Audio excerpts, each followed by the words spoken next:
To begin with, I am a very emotional person. I have always associated my emotions with material things as well as immaterial things. And damn, it's been one hell of a roller coaster. I'm 16, and during these long and exhausting yet amusing years of my life, I have moved a couple places. But who's keeping count, right? I bet you have heard a lot of people who move a lot rant on about how moving is expensive, tiring, and life draining, and all the other adjectives I cannot think of right now. Because when someone moves places, they also shift environments and ambiences. It's been quite the opposite for me. Have you ever wondered that you don't feel the earth moving, but you know it is, regardless of what you assume looking up in the sky?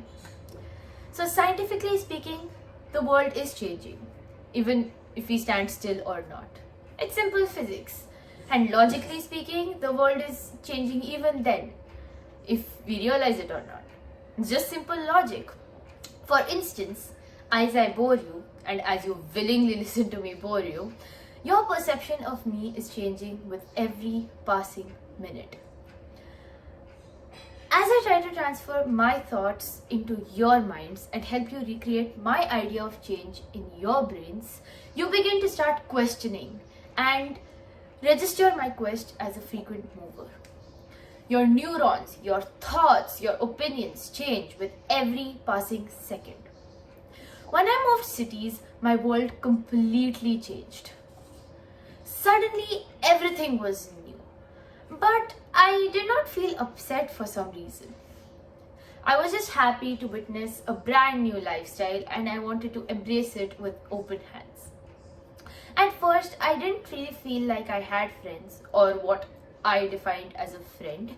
I felt alone and I missed my OG gang of friends. In a sense, I wouldn't call them my old friends because every time I think about them, I feel nostalgic and I miss them. It did take me a good while to learn and adapt and improvise, but somehow I managed to do it. While I did, I came to certain conclusions and realizations myself. And these realizations helped me cope with sudden changes and helped me accept and adapt. Lesson number 1. The most common and unconscious mistake all of us make in these scenarios is the one where we subconsciously try to replace certain people in our lives who haven't actually walked out of our lives yet. I tried doing the same, only to relapse and realize that it's not the way to go and face the challenges life put before me. We should aim to build healthy and strong-based relationships right from the start and not immediately look for replacements for people who are still in our lives and are irreplaceable. Which is precisely why most of the times when we try to find new people to replace in our lives with, we fail to feel a connection, a sense of belonging. We fail to bond.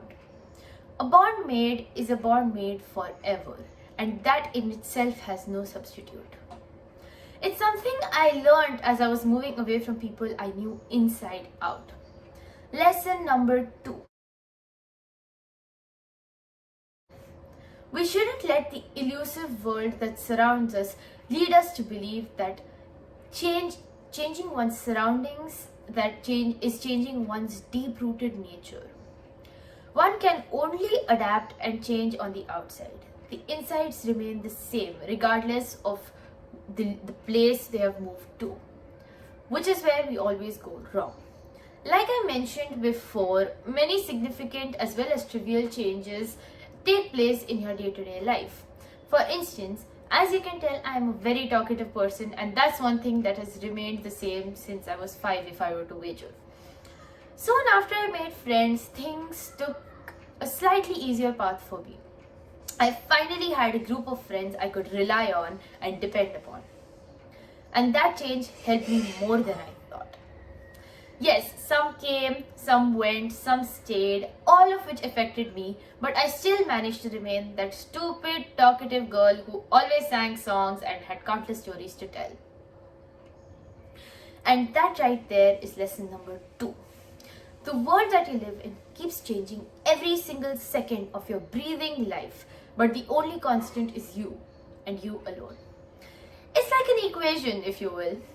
In a way, the variable in an equation is the only constant.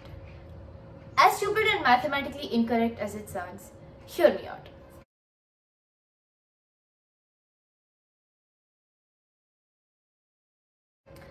If I change the numbers around the variable, its values change. But the variable still remains the same alphabet, and in our story, that's all that matters. In the same sense, changes in your life affect you, but they don't affect your true nature or change who you truly are. Lesson number 3. Still remains the same alphabet, and in our story, that's all that matters. In the same sense, changes in your life affect you, but they don't affect your true nature or change who you truly are. Lesson number 3. I reckon most people associate their most of their emotions with materialistic desires, just like I do. We're all people. But be it songs, books, or even a piece of paper.